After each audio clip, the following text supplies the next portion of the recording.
Giotouchbankroll. I'm from the biggest little city, Reno, 775, where I grew up. That's where I was raised. And I done seen a lot of shit that left me traumatized. And PTSD, anxiety, I ain't finna lie. How did you get the name Giotouchbankroll? I think randomly one time somebody called me Gio, and I was like, I'm just gonna go by it. It's easy. And then it was a way to start something fresh because I didn't really like my first name.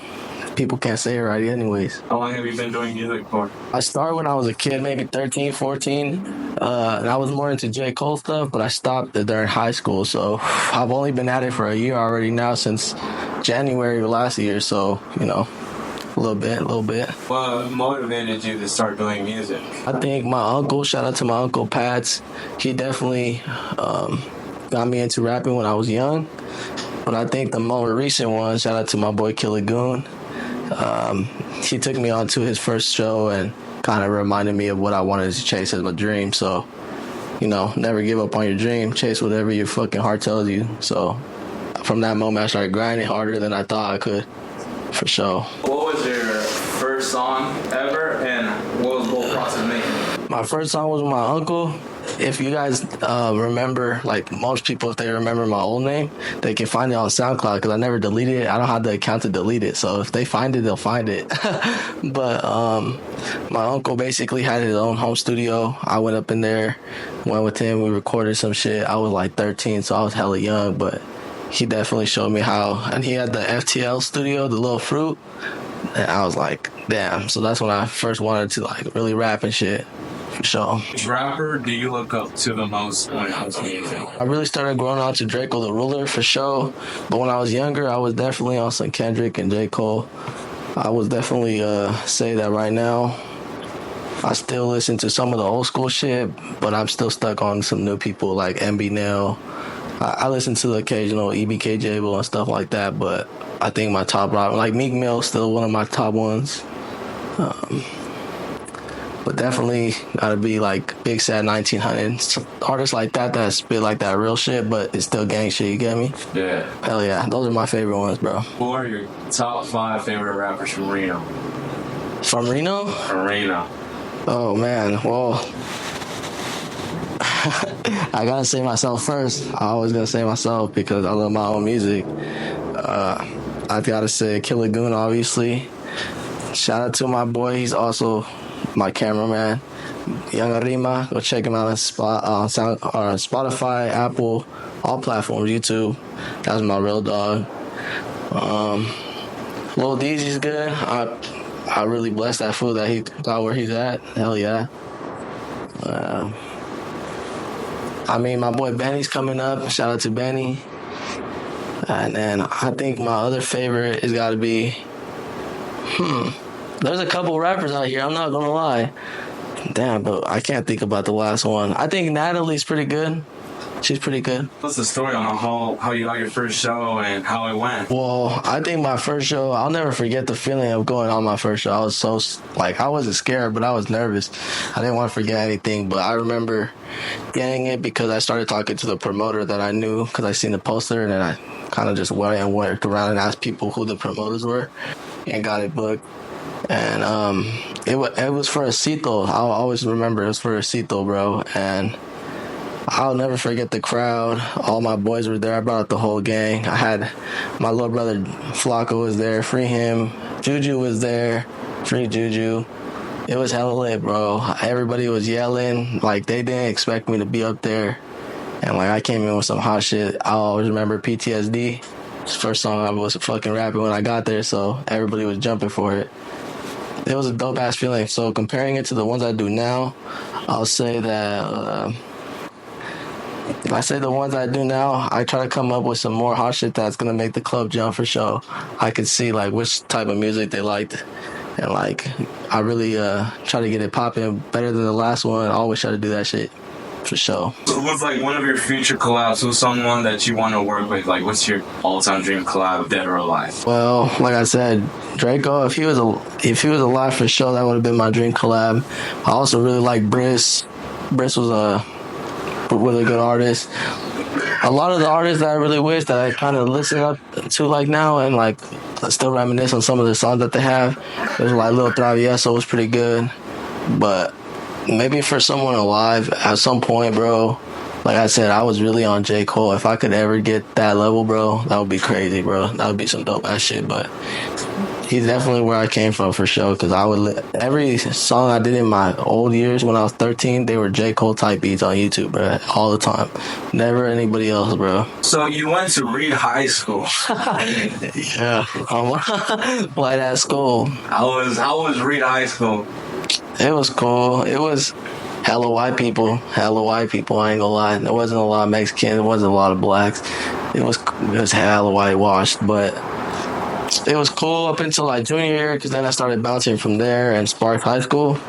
So, you know, I was getting into my shit. They didn't really want me at either school, but going up to Reed, it was a whitewash for sure, bro. I ain't gonna lie. Hella fights, though. We got hella fights, bro. Like, hella people would just trip, bro, for nothing. I was never damn near in class as it was. I was always in, like, the in-house suspension, bro.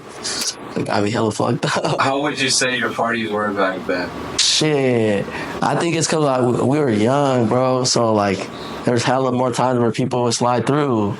So they were jumping, bro. I have hella videos on my Snapchat, bro. Like, parties would jump, bro. Like, and we were hella young.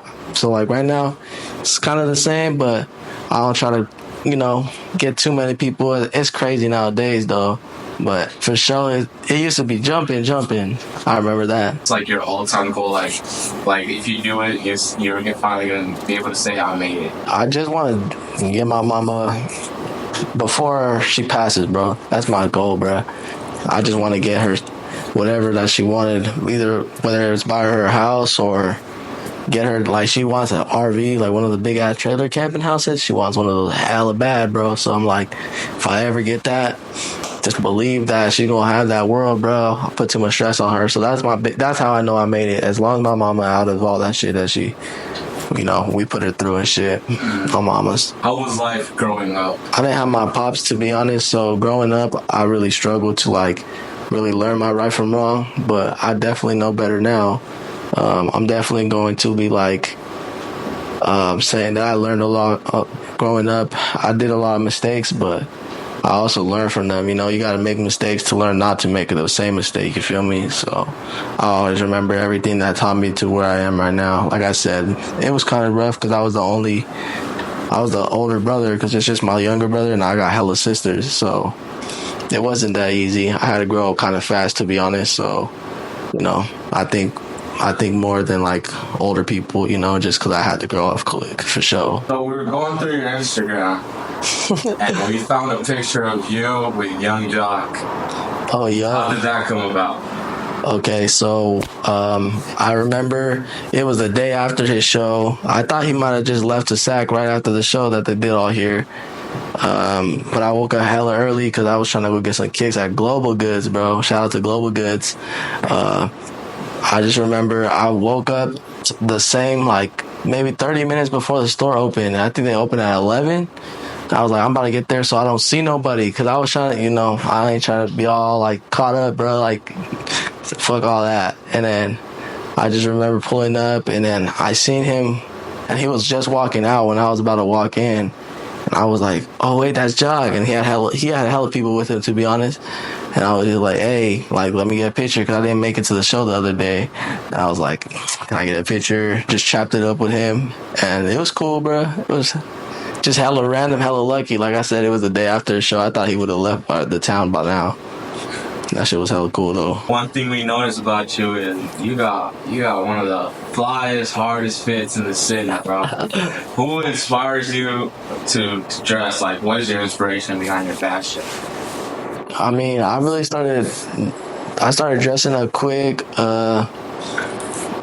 I think, I can't remember who really started it, but I know the recent stuff, shout out to and RP to Money Sign Sway for sure, but definitely, like, my newer drip is definitely off of stuff like that. And then I had met the nigga that made the Sally clothing, so I've already seen him when he came to do the Bravo show. When he came to the Oak Room, he was here. And then when I went to LA recently, I seen him at the store because I pulled up hella late and he was, like, closing it up and shit. So, I mean, they inspire me, but I think there was just a point in my life where I was like, I could tell what looks fly and what doesn't look fly. and just throw that shit on. Who's your favorite artist that you've opened up for? I think EBK Jabo was a dope ass show, but the reaction I got from the Bravo the Backchaser show was probably my favorite. I remember everybody yelling, and it was the Oak Room. It was packed. It was sold out. It was a good experience that time. So those were probably my two biggest, but DB About a Bag was cool. Kai Bands was really dope. I got stock checked that day. Just by the name, fuck yourself, fuck that. So, in your hit song, PTSD, can you explain to us the hook? I just seen a lot of shit that left me traumatized. And PTSD, anxiety, I ain't finna lie. Like I said, bro, growing up wasn't easy. I've seen a lot of shit. I've had to deal with a lot of shit. I think the thing that got me traumatized when I say that is like, I never really listened to my mom when she would tell me that you gotta watch your friends, you got to watch your homies, but she always told me that growing up, and then I think I finally had an experience where it traumatized me to the point where it's hard to trust everybody. So RP to my boy Lil Creek, he got smoked by somebody that used to be my friend, so it's like hard to trust each other because they were just as close with each other, damn near brothers too. So, you know, crazy situation, shit like that got me traumatized. PTSD, anxiety, I ain't finna lie. When I say that, it's like, got diagnosed with it when I went to, get checked whenever I went to jail and shit. So I know it's something that I have. I be, always watching my back, anxiety all the time. Always on my toes though, always ready. But, that's what I mean by the lyrics for sure. Just gotta be aware, but, a lot of shit comes with this life, but you can only pray that it gets better if you really just push for what you want, though. Do you feel like you get viewed a certain way now that you have face tats?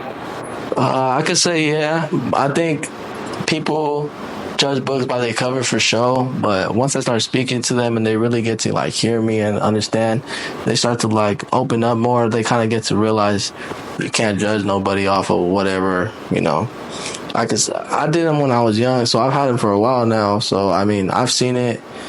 Nowadays it's 2024. I think people are so used to it now. There's hella people with them. But, I feel like some people treat me different, but then they realize how dope I am once they get to talk to me for sure. Hell yeah. What's coming in 2024 for Gio? I got a new EP coming. Probably gonna have 7 or 8 songs. It's called The Truth Hurts. I got some bangers definitely coming in that one. I'm taking time.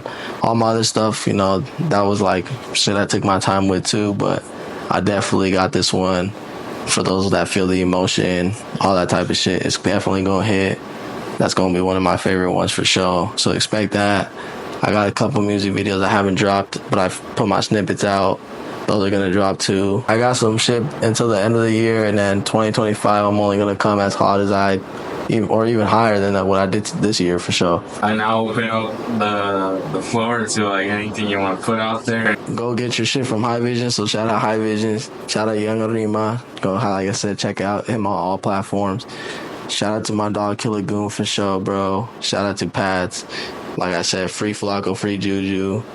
I'm just grateful for what the fuck is coming in my life right now. I didn't think I'd make it this far, to be honest, and I'm only going to keep trying to get better for sure. So I appreciate all the people that are sticking with my music, even though it's not the best right now, but we going to get it there. We're going to get it right for sure. If there's anybody going through anything right now, what's some advice you would like to give to them? The more you dwell on the past, the more you're going to fuck up your future. Sometimes I know it's hard to let go, but sometimes it's even harder to hold on. And, sometimes you got to sit back and breathe, right? Sit back and be alone to realize what you got and be grateful for what you're going to have and what you already have. And I just think about always putting yourself first and remembering that brighter days come. Well, it's only going to be dark for a little while, for sure.